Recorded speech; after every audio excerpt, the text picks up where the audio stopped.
আল্লাহ রাব্বুল আলামিন 2 নম্বরে কি বলেছেন এবার শুনে নেন।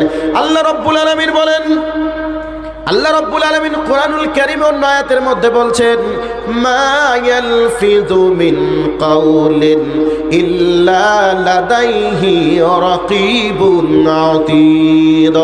আল্লাহ রাব্বুল আলামিন বলেন, বান্দারে তোমরা মুখ দিয়ে এমন কোনো কথা বলো না যে কথা রেকর্ড হয় না। তুমি যেই কথা বলবে ওই কথাটাই রেকর্ড হয়ে যাবে। তাহলে রেকর্ড হচ্ছে মুখ দিয়ে কথা বলা, মুখ দিয়ে কথা বললে রেকর্ড হয়ে যাবে, অশ্লীল কথা বলা যাবে না।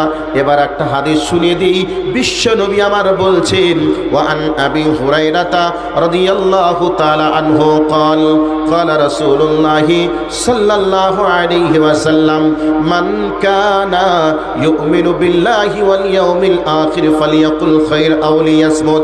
বর্ণনাকারী হযরত আবু হুরায়রা রাদিয়াল্লাহু তাআলা আনহু, যিনি ব্যাখ্যা দিচ্ছেন তিনি হলেন আমাদের গ্রুপ লিডার নবী মুহাম্মদুর রাসূলুল্লাহ সাল্লাল্লাহু আলাইহি ওয়াসাল্লাম। তিনি বলছেন, হে আমার উম্মতের দল, তোমরা যদি আল্লাহকে বিশ্বাস করো এবং পরকালকে বিশ্বাস করো, যখন তোমরা কথা বলবে তোমরা সত্য কথা বলবে, আর সত্য কথা বলতে না পারলে খবরদার তোমরা মুখ খুলবে না। যদি আল্লাহকে বিশ্বাস করো, পরকালকে বিশ্বাস করো, তাহলে ভালো কথা বলবে, আর ভালো কথা না বলতে পারলে খবরদার তুমি মুখ খুলবে না। বন্ধুরে, যারা আমরা পরকালকে বিশ্বাস করি তারা খবরদার মুখ দিয়ে আমরা অন্যায় কথা বললে বিপদ হয়ে যাবে। ভালো করে একটা হাদিস শুনে নেন।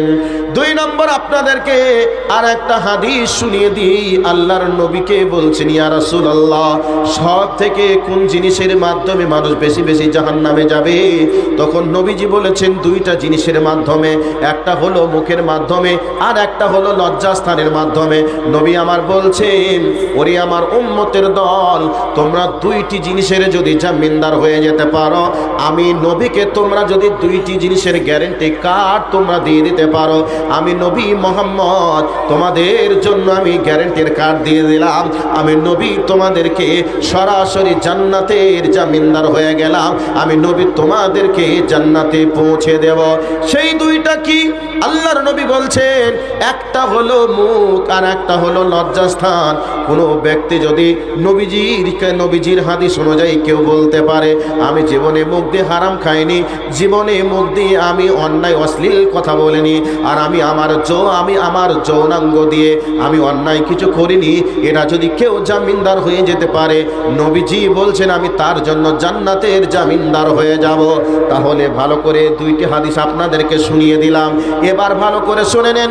আল্লাহ রাব্বুল আলামিন বলছেন, হে আমার বান্দারা, তোমরা মুখের দ্বারা যে কথা বলবে ওই কথাটাই রেকর্ড হয়ে যাবে।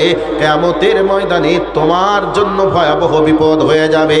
এবার এইগুলাকে শেষ করে দিলাম, অঙ্গ প্রত্যঙ্গের কথাগুলি শেষ করে দিলাম। 2 নম্বরে চলে যায়।